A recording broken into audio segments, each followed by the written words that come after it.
ನಾನು ಶಶಿಧರ್ ಅಂತ Nelamangala town inspector ಮಾತಾಡ್ತೀನಿ. ಇತ್ತೀಚೆಗೆ ಕೆನರಾ ಬ್ಯಾಂಕ್ ಮತ್ತು SBI ಬ್ಯಾಂಕಿನ ಅಫಿಷಿಯಲ್ ಲೋಗೋಗಳನ್ನ ಬಳಸ್ಕೊಂಡು ಕೆಲವರು ಎಲ್ಲರಿಗೂ ಕೂಡ ಮೆಸೇಜ್ಗಳನ್ನ ಕಳಿಸ್ತಾ ಇದ್ದಾರೆ. ತಮ್ಮ ಖಾತೆ ಬ್ಲ್ಯಾಕ್ ಆಗ್ತಾ ಇದೆ, ಕೂಡಲೇ ತಾವು ಆಧಾರ್ ಕಾರ್ಡ್ ಮತ್ತು ಪ್ಯಾನ್ ಕಾರ್ಡ್ ಮತ್ತು ಪಾಸ್ಬುಕ್ನ ಫ್ರಂಟ್ ಪೇಜ್ನ ಅಪ್ಲೋಡ್ ಮಾಡಬೇಕು.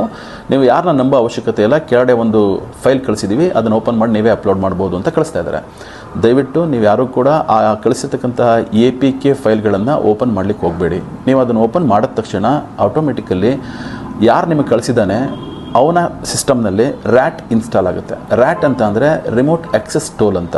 ಇದು ಇನ್ಸ್ಟಾಲ್ ಆದ ತಕ್ಷಣ ನಿಮ್ಮ ಮೊಬೈಲಿಗೆ ಬರ್ತಕ್ಕಂಥ ಎಲ್ಲ OTPಗಳು, ಪಾಸ್ವರ್ಡ್ಗಳು, ಮೆಸೇಜ್ಗಳು, ಕಾಲ್ ಲಾಗ್ಗಳು ಎಲ್ಲವೂ ಕೂಡ ಅವನಿಗೆ ಆಕ್ಸೆಸ್ಸಲ್ಲಿರ್ತಾನೆ, ಅಂದರೆ ಅವ್ನಿಗೆ ಸಿಗ್ತಾ ಇರುತ್ತೆ. ಸೊ ಹಾಗಾಗಿ ಆತ ಏನು ಮಾಡ್ತಾನೆ, ನಿಮ್ಮ ಖಾತೆಯಲ್ಲಿರ್ತಕ್ಕಂಥ ಸಂಪೂರ್ಣ ಹಣವನ್ನು ಮೋಸ ಮಾಡ್ತಕ್ಕಂಥ ಸಾಧ್ಯತೆಗಳಿರ್ತವೆ, ದುರುಪಯೋಗ ಪಡಿಸೋ ಸಾಧ್ಯತೆಗಳಿರ್ತವೆ. ನಿಮಗೆ ಮೋಸವಾದ ಅಥವಾ ವಂಚನೆಗೆ ಒಳಗಾದ ನಿಮ್ಮ ಹಣ ಹಿಂದಿರುಗಿಸಿಕೊಳ್ಳಲು ಕೇಂದ್ರವು 1930 ಎಂಬ ಸಹಾಯವಾಣಿಯನ್ನು ಜಾರಿಗೆ ತಂದಿದೆ.